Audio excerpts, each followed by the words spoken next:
Tartu on teiselt poolt ka ju väga selgelt veeteedega seotud.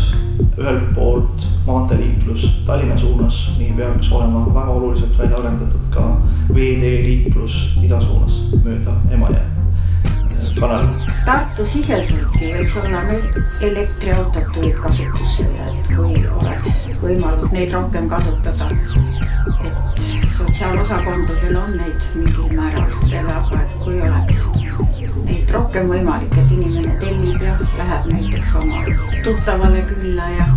Ma kujutaksin ette Tartut aastaks 2030 sõlmpunktina, mida ühendab 4-realine tee Riiast läbi Tallinna Helsingini. Aastal 2030 võiks Tallinnast Tartusse, Tartust Tallinnasse saada õhupalliga 20 minutiga. See oleks ideaalne. Vähem jonni